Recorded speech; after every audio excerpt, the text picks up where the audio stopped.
আসসালামু আলাইকুম সুপ্রিয় শিক্ষার্থীবৃন্দ, কেমন আছো তোমরা? আশা করছি ভালো আছো।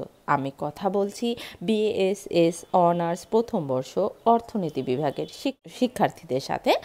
তো তোমাদের জন্য আজ আমি যে বিষয়টি নিয়ে আলোচনা করব সেটি হচ্ছে মৌলিক সামষ্টিক অর্থনীতি অর্থাৎ বেসিক ম্যাক্রো ইকোনমিক্স এর প্রথম অধ্যায় অর্থাৎ সামষ্টিক অর্থনীতির প্রকৃতি ও আওতা।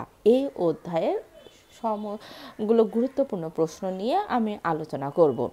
তো এই অধ্যায়ের গুরুত্বপূর্ণ প্রশ্নগুলো নিয়ে আলোচনা করতে আমার 3টি থেকে 4টি ক্লাস নিতে হতে পারে। কাজেই যারা এই ক্লাসটি দেখছো তারা যদি আমার পরবর্তী ক্লাস পেতে চাও, তাহলে যারা ইউটিউবে দেখছো তারা আমার ইউটিউব চ্যানেলে সাবস্ক্রাইব করে পাশে বেল আইকনে ক্লিক করে রাখবে, তাহলে আমি পরবর্তী ক্লাস দিলেই তোমরা তার নোটিফিকেশন পেয়ে যাবে। আর যারা ফেসবুক পেজে দেখছো তারা আমার পেজটি ফলো বা লাইক করে রাখবে, তাহলে পরে তোমরা আমি ক্লাস দিলেই পেয়ে যাবে যদি তোমাদের ভালো লাগে। তো যাই হোক, কথা না বাড়িয়ে শুরু করছি। এই অধ্যায়ে সাধারণত বড় প্রশ্ন অতটা বেশি আসে না। 1 মার্কসের এবং 4 নম্বরের যে প্রশ্নগুলো অর্থাৎ ক বিভাগ এবং খ বিভাগের জন্য বেশি এসে থাকে। এবং আমি আজ যেই টপিকসগুলো নিয়ে আলোচনা করব অর্থাৎ এই অধ্যায়ের যে টপিকসগুলো নিয়ে আলোচনা করব সেই টপিকসগুলো প্রতিটাই খুবই গুরুত্বপূর্ণ। তো আশা রাখছি পুরো ক্লাসটি সঙ্গে থাকবে। তো এই অধ্যায়ে আমরা কি পড়বো সেটা আগে জেনে নিই। আমরা পড়বো জিএনপি কাকে বলে। এটি অতটা পরীক্ষায় আসে না, কিন্তু অন্যগুলো জানার জন্য জিএনপি কাকে বলে সেটি আমাদের জানতে হবে। এবং আসলে জিএনপিটাকে অর্থনৈতিক কেন্দ্রীয় চরিত্র বলা হয়, আবার এটিকে অনেক সময় আয় তত্ত্ব বলা হয়ে থাকে। যাই হোক, পরবর্তীতে এগুলো পড়বো। তো জিএনপিটা আমাদের জানতেই হবে এবং জিএনপি সম্পর্কে অবশ্য পরবর্তী একটা অধ্যায় আছে যেখানে বিস্তারিত আলোচনা আছে। তারপরে প্রথমে আমরা জিএনপিটা জানবো, এরপরে জানবো অর্জনযোগ্য জিএনপি কাকে বলে, জেনে নিব প্রত্যাশিত জিএনপি কি, বাস্তব জিএনপি কাকে বলে, জিএনপি ব্যবধান কাকে বলে, খুবই গুরুত্বপূর্ণ বিষয় আছে। স্বাভাবিক বেকারত্ব অনেক বেশি পরীক্ষায় আসে। এরপরে আছে ধরো নেহরু বা তারপরে আছে বাণিজ্য চক্র, পূর্ব ওকান বিধি, বাজেট ঘাটতি কাকে বলে, বাণিজ্য ঘাটতি কাকে বলে, সামগ্রিক চাহিদা কি, সামগ্রিক যোগান কি। তো আশা রাখছি তোমরা মনোযোগ সহকারে ক্লাসটি দেখবে। প্রথমেই আমরা জেনে নিই যে জিএনপি কাকে বলে। ঠিক আছে, জিএনপি এর ইংরেজি প্রতিশব্দ হচ্ছে গ্রস ন্যাশনাল প্রোডাক্ট। ঠিক আছে, গ্রস ন্যাশনাল প্রোডাক্ট। তো জিএনপি বলতে বোঝায় যে একটি দেশের সকল কর্মক্ষম মানুষ কোনো নির্দিষ্ট সময়ে, সাধারণত 1 বছরে, যে পরিমাণ পণ্য ও সেবা উৎপাদন করে তার আর্থিক মূল্যকে বা বাজার মূল্যকে জিএনপি বা মোট জাতীয় উৎপাদন বলা হয়। মনে রাখতে হবে ভালোভাবে কি বলা হচ্ছে। দেখো, একটি দেশ ধরো বাংলাদেশ একটা দেশ, তাহলে এই দেশে সকল কর্মক্ষম মানুষ কোনো নির্দিষ্ট সময়টা কতদিন? 1 বছর। তাহলে এই 1 বছরের মধ্যে একটা দেশের সকল কর্মক্ষম মানুষ যে পরিমাণ পণ্য ও সেবা উৎপাদন করে তার আর্থিক মূল্যকে বা বাজার মূল্যকেই বলা হচ্ছে জিএনপি বা মোট জাতীয় উৎপাদন। গ্রস মানে হচ্ছে মোট, ন্যাশনাল মানে জাতীয়, আর প্রোডাক্ট মানে উৎপাদন। তাহলে এই হচ্ছে মোট জাতীয় উৎপাদন। জিএনপি সম্পর্কে ধারণা না থাকলে কোনো শিক্ষার্থীর পক্ষে সামষ্টিক অর্থনীতি পাঠ, বিশ্লেষণ কিংবা নীতি নির্ধারণে অংশগ্রহণ সম্ভব নয়। সামষ্টিক অর্থনীতির সকল তথ্য সমস্যার সমাধানের আলোচনা জিএনপিকে কেন্দ্র করে আবর্তিত হয়। তাই জিএনপিকে আবার সামষ্টিক অর্থনীতির কি বলেছিলাম যে কেন্দ্র চরিত্র বলা হয়। এক্ষেত্রে উল্লেখযোগ্য যে জিএনপি বা মোট জাতীয় আয় ধারণা এরূপ অতি গুরুত্বের কারণে সামষ্টিক অর্থনীতি আয় তত্ত্ব হিসেবেও অভিহিত করা হয়। তো আগেই বলেছি এই জিএনপি সম্পর্কে এর খুঁটিনাটি বিভিন্ন দিক সম্পর্কে আমরা জানবো দ্বিতীয় অধ্যায়ে। আজ এইটুকুই জেনে এরপরে আমরা জেনে নিই অর্জনযোগ্য জিএনপি বা পোটেনশিয়াল জিএনপি কাকে বলে। তার আগে একটা উদাহরণ দিই। ধরো তুমি একটি মেয়ে, তুমি এসে থাকো, তুমি ধরে নিলা তোমার বাবা তোমাকে এই মাসে 2000 টাকা দিবে। কত? 2000। তো মানে দেয়, সাধারণত দিয়ে থাকে। তোমার মা তোমাকে দিবে 1000 টাকা, আর তোমার ভাই তোমার জন্য 500 টাকা পাঠাবে বা পাঠায়। ঠিক আছে, তাহলে মোট কত টাকা হলো? ৩,৫০০ টাকা হবে বলে তুমি মানে হয়ে থাকে বা হবে। ঠিক আছে, তো এই উদাহরণটা একটু মনে রাখো। এবার আমরা চলে আসি প্রশ্নের উত্তরে। কি বলছিলাম? যে অর্জনযোগ্য জিএনপি বা ইংরেজি হচ্ছে পোটেনশিয়াল জিএনপি কাকে বলে? এটি কি? এটি হচ্ছে কোনো দেশের উৎপাদনে সকল উপকরণ যথাযথ দক্ষতার সাথে কাজে লাগিয়ে নির্দিষ্ট সময়ে, সাধারণত 1 বছরে যে পরিমাণ পণ্য ও সেবা উৎপাদন করা সম্ভব, যে পরিমাণ পণ্য ও সেবা উৎপাদন করা সম্ভব তার আর্থিক মূল্যকে অর্জনযোগ্য জিএনপি বলা হয়। তাহলে কি কথাটার মধ্যে আরও একবার বলছি, কি বলা হচ্ছে? কোনো দেশের উৎপাদনের সকল উপকরণ যথাযথ দক্ষতার সাথে কাজে লাগিয়ে নির্দিষ্ট সময়ে, সাধারণত 1 বছরে যে পরিমাণ পণ্য ও সেবা উৎপাদন করা সম্ভব তার আর্থিক মূল্যকে কি বলা হচ্ছে? অর্জনযোগ্য, অর্থাৎ অর্জনের যোগ্য যে জিএনপি, তাহলে অর্জনযোগ্য জিএনপি বলা হয়। ধরো যে বাংলাদেশের উপযুক্ত জমি, তারপরে পানি সেচ, উন্নত বীজ, অন্যান্য উপকরণ ব্যবহার করে প্রতি একরে 40 মণ ধান উৎপাদন করতে পারে। এই ক্ষেত্রে বাংলাদেশের ধানের একর প্রতি অর্জনযোগ্য উৎপাদন ক্ষমতা হলো 40 মণ ধান। তো এই হচ্ছে অর্জনযোগ্য জিএনপি। এবার আমরা দেখে নিই প্রত্যাশিত জিএনপি কাকে বলে। কোনো দেশের উৎপাদনে সকল উপকরণ যথাযথ দক্ষতার সাথে কাজে লাগিয়ে নির্দিষ্ট সময়ে, সাধারণত 1 বছরে যে পরিমাণ পণ্য সেবা উৎপাদন করতে পারবে বলে আশা করা হয় বা প্রত্যাশা করা হয় তাকে প্রত্যাশিত জিএনপি বলা হয়। অনেক সময় ধরে নেওয়া হয় যে এই বছরে হয়তো আমরা যদি চেষ্টা করি উৎপাদন আরও বেশি সম্ভব হবে। যেমন তোমার যে উদাহরণটা দিয়েছিলাম, ধরো তুমি ভাবছো যে আব্বা তো এই মাসে একটা বোনাস পাওয়ার কথা, আব্বা বুঝে আমাকে 3,000 টাকা দিবে, মানে প্রত্যাশা করছো। আর মাও তো দেখলাম মায়ের কাছে ভালোই টাকা আছে, মার কাছ থেকে আমি এবার 1,500 টাকা চাইবো, আর ভাইয়ের কাছ থেকে আমি 1,000 টাকা চাইবো। ঠিক আছে, মানে তুমি এটা প্রত্যাশা করছো যে আমাকে দিতে পারে। তাহলে 0 0 5 3 4 5 5,500 টাকা। তাহলে এটা হচ্ছে দেখো প্রত্যাশিত জিএনপি।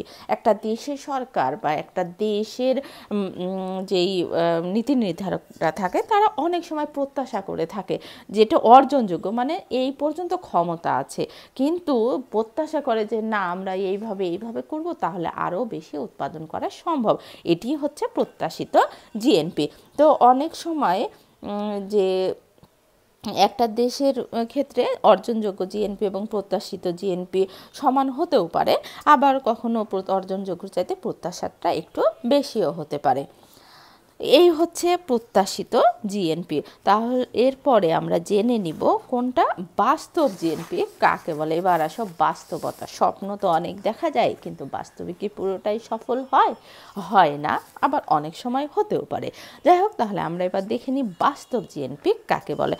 একটি দেশে একটা নির্দিষ্ট সময়ে, সাধারণত 1 বছর উৎপাদনের সকল উপকরণ কাজে লাগিয়ে যে পরিমাণ পণ্য সেবা প্রকৃতপক্ষে উৎপাদন করে তার আর্থিক মূল্যকে বাস্তব জিএনপি বলা হয়। বাস্তবে তো কত দুর্ঘটনা ঘটতে পারে, আবার কখনো ভালোও হতে পারে, তাই না? তাহলে ধরো তোমার সেই উদাহরণ, তুমি কি ধরেছিলা? তোমার অর্জনযোগ্য আয় ছিল 3,500, তুমি প্রত্যাশা করছিলা 5,500 টাকা এই মাসের জন্য, কিন্তু দেখা গেল তোমার বাবা তোমাকে দিল ঠিক আছে 2,000 টাকায়, তোমার মা ওই টাকা পেয়ে নিজের যে টাকা ছিল অন্য কোনো কাজ করেছে, তোমাকে হয়তো দিলেন 500 টাকা, তোমার ভাই তোমাকে 500 টাকাই দিলেন, তাহলে তোমার আয় কত হলো? 3,000 টাকা। ঠিক আছে, তাহলে এই 3,000 টাকা তুমি প্রকৃতপক্ষে হাতে পেলে বা পেয়েছো। তাহলে এটাই হচ্ছে বাস্তব তোমার ক্ষেত্রে বাস্তব জিএনপি। আর একটি দেশের ক্ষেত্রে তাহলে একটা নির্দিষ্ট সময়ে, সাধারণত 1 বছর উৎপাদনের সকল উপকরণ কাজে লাগিয়ে যে পরিমাণ পণ্য সেবা প্রকৃতপক্ষে উৎপাদন করে তার আর্থিক মূল্যকেই বলা হচ্ছে বাস্তব জিএনপি। সংজ্ঞাগুলো খুব ভালো করে মনে রাখবে। তাই আমি ধীরে ধীরে আবারও বলছি। একটি দেশে নির্দিষ্ট সময়ে, সাধারণত 1 বছরে উৎপাদনের সকল উপকরণ কাজে লাগিয়ে যে পরিমাণ পণ্য ও সেবা প্রকৃতপক্ষে উৎপাদন করে তার আর্থিক মূল্যকে বাস্তব জিএনপি বা অ্যাকচুয়াল জিএনপি বলা হয়। উদাহরণ থেকে নিশ্চয়ই তোমরা স্পষ্টভাবে বুঝে গেছো যে বাস্তব জিএনপি কী, প্রত্যাশিত জিএনপি কী এবং অর্জনযোগ্য জিএনপি বা কী। এরপরে এই জিএনপি ধারণা থেকেই যে ধারণাটি আসে সেটি হচ্ছে জিএনপি ব্যবধান বা জিএনপি গ্যাপ কাকে বলে। এটি অনেক বেশি গুরুত্বপূর্ণ একটা টপিকস, আশা রাখছি খুব মনোযোগ দিয়েই শুনবে। তো জিএনপি ব্যবধান কাকে বলে? এক কথায় উত্তর দিলে একটি দেশে সাধারণত এক বছরে অর্জনযোগ্য জিএনপি এবং বাস্তব জিএনপি, নট প্রত্যাশিত, কি অর্জনযোগ্য, অর্থাৎ ধরো ওই যে বলা হচ্ছিল যে বাংলাদেশে সকল উৎপাদন উপকরণ যথাযথ পানি সেচ টেচ দিয়ে কাজে লাগালে ধানের উৎপাদন 1 একরে সম্ভব ধরে নেওয়া হচ্ছে 40 মণ।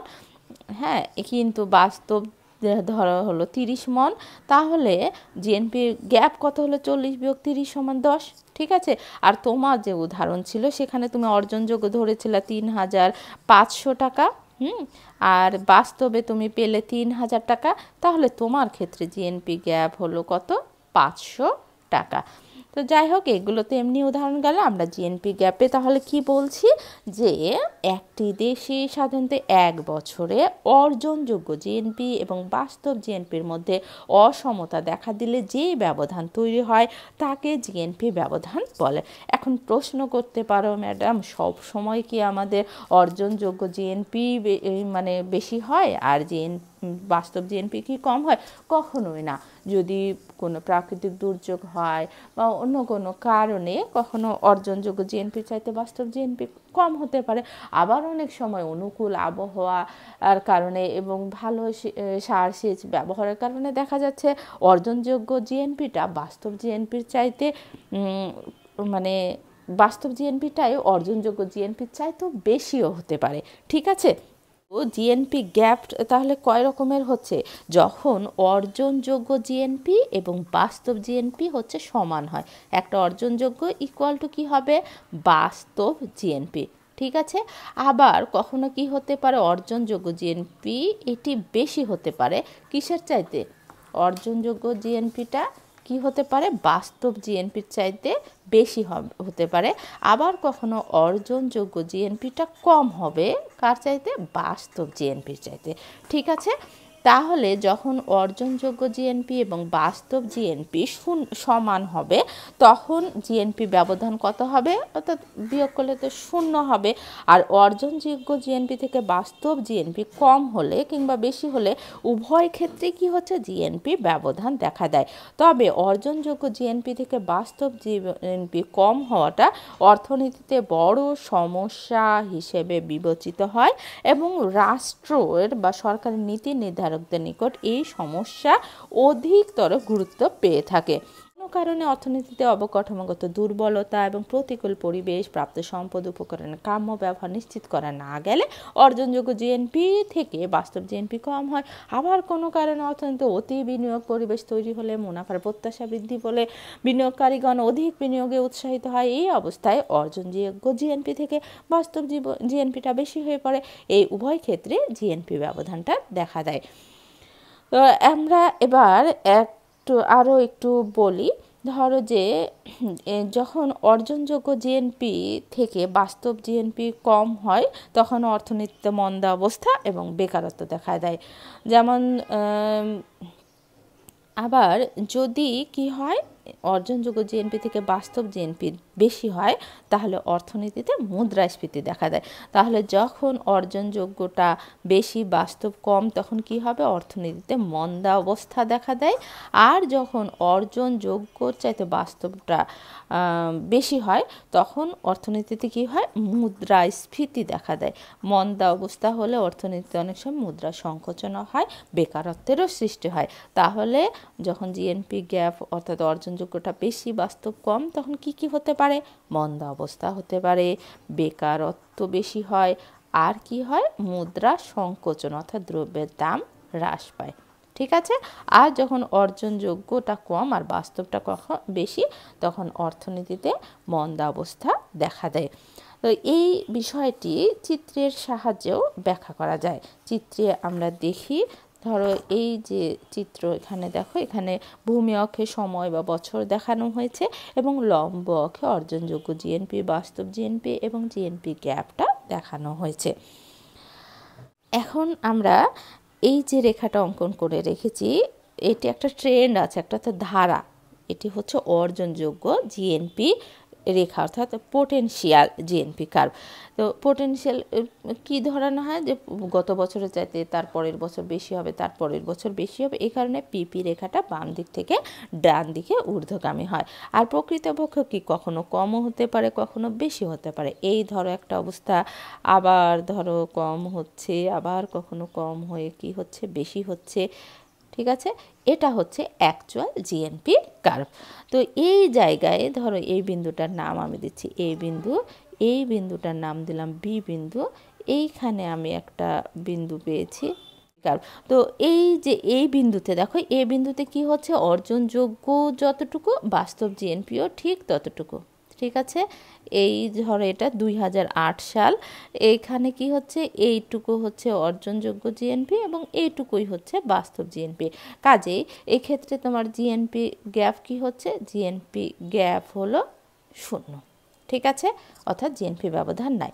বি বিন্দুতে কি হচ্ছে দেখো তো, বি বিন্দুতে তোমার এটা ধরো 2009 সাল, তো এই বিন্দুতে কি হচ্ছে, এই যে এই পরিমাণ, তাই না? তাহলে এটা হচ্ছে তোমার অর্জনযোগ্য জিএনপি এবং এইটুকু হচ্ছে বাস্তব জিএনপি। ধরো এটার নাম যদি ডি দিই, বি বিন্দুতে কি হচ্ছে, অর্জনযোগ্য জিএনপি হচ্ছে এতখানি আর বাস্তব জিএনপি হচ্ছে এতটুকু। তাহলে প্রকৃতপক্ষে যে অর্থাৎ জিএনপি গ্যাপ হচ্ছে, এটার নাম দিচ্ছি বি ডি, তাহলে জিএনপি গ্যাপ হচ্ছে বিডি পরিমাণ।